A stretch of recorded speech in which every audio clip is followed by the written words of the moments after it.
بعض خواتین یہ سمجھتی ہیں کہ سونے اور چاندی کے زیورات کی زکوٰۃ نہیں ہوتی، اور یہ غلط فہمی صرف آج کی عورتوں کو نہیں، صحابیات کو بھی تھی۔ سنن ابی داؤد، سنن ترمذی، سنن نسائی اور مسند احمد میں ایک حدیث ہے کہ نبی پاک علیہ السلام کے پاس دو صحابیات آئیں اور انہوں نے سونے کے کڑے پہنے ہوئے تھے۔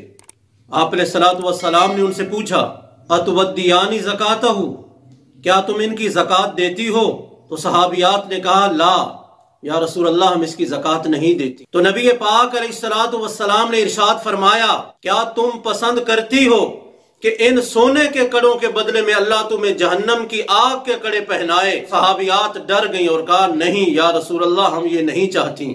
تو آپ نے ارشاد فرمایا پھر ان کی زکوٰۃ دیا کرو۔ آگے حدیث پاک میں آتا ہے کہ انہوں نے اپنے کڑوں کو اتار کر پھینک دیا اور کہا یہ اللہ اور اس کے رسول کے لیے ہے۔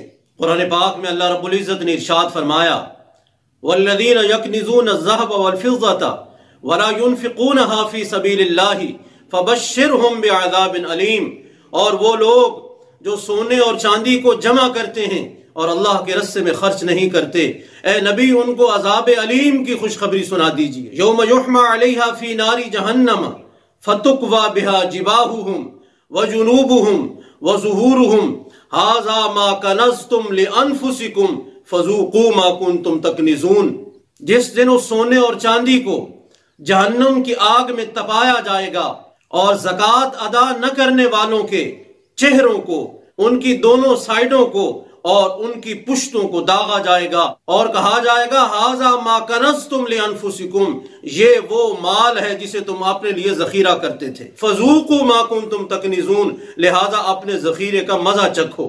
اور نبی پاک علیہ السلام نے ارشاد فرمایا کہ قیامت والے دن اس مال کو ایک گنجے سانپ کی شکل دی جائے گی اور وہ لوگوں کی گردن میں لپٹ جائے گا اور ان کی دونوں بانچھوں کو کھینچے گا اور بندہ خوف اور ڈر کی وجہ سے گھبرائے گا، لیکن وہ سانپ بول کر کہے گا میں ہی تیرا وہ مال ہوں جو تو بڑے پیار سے اور محبت سے چھپا کر رکھتا تھا۔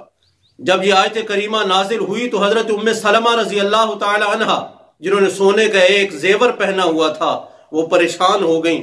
عرض کیا یا رسول اللہ صلی اللہ علیہ وسلم، کہیں یہ میرا زیور کنز تو نہیں؟ آپ علیہ السلام نے ارشاد فرمایا اگر تم اس کی زکوٰۃ ادا کرتی ہو تو پھر یہ کنز نہیں، ورنہ یہ کنز ہے۔